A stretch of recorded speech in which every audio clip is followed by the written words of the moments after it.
Now we come actually to that which is the, I think we could call it now, the last section of the book of Deuteronomy. It is the fourth and last.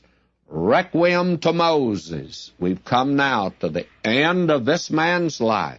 In fact, the Bible up to this point is written by Moses, and a great deal of it's been about him ever since the time they came out of the land of Egypt. For 40 years, he's been concerned with them. We've had his record of 120 years of his life.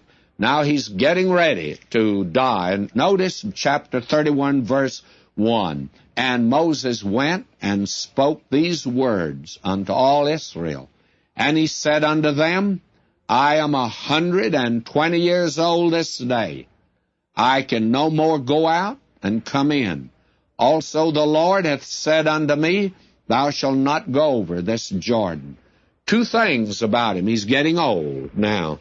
We all get old. Most of us are not going to make it to 120, and we'll do well if we make it to 80. I get so many letters from people from the age of 80 up to 100, however. I didn't realize there were so many. But that means that when we move up into that area, that we are no longer useful or vital as far as God's program is concerned. And the interesting thing here is Moses is not essential now to go over the Jordan River. In fact, God's made it very clear to him, Moses, you're not going over. You're not going over. And it was because actually of his disobedience, and he'll not be able to go over. He smote that rock twice when he should have spoken to it.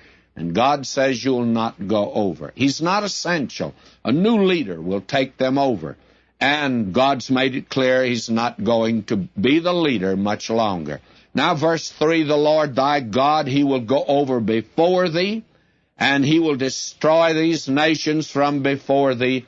Thou shalt possess them. And Joshua, he shall go over before thee as the Lord hath said. Now Moses did not pick Joshua. God picked him. He was God's chosen leader to succeed Moses. I do not know this, but I think if it had been left to Moses, that he probably would not have chosen Joshua. We'll see this when we get to Joshua, but actually Caleb up to the time of the book of Joshua seems much more impressive than Joshua, and seems to be more natural for him to be the leader. And then after all, Moses is human. Isn't he apt to pick one of his sons to succeed him? That's the way they did it down in Egypt for the pharaohs, and he might be inclined to do that. God will pick now Joshua to lead them over the Jordan River. Moses is not essential. That has a great lesson for us, does it not? Well, it tells us that none of us are essential to God's program, friends. I think one of the things today that is a danger of some Christians is that they think that they're essential. I had a pastor say to me, he was getting up in years. He said to me, Brother McGee, I just can't retire. I'm so essential to this work. And that man, since then, he died in harness. But very interesting thing is, he wasn't essential, friends, at all. The work prospered more after he died than it ever prospered before.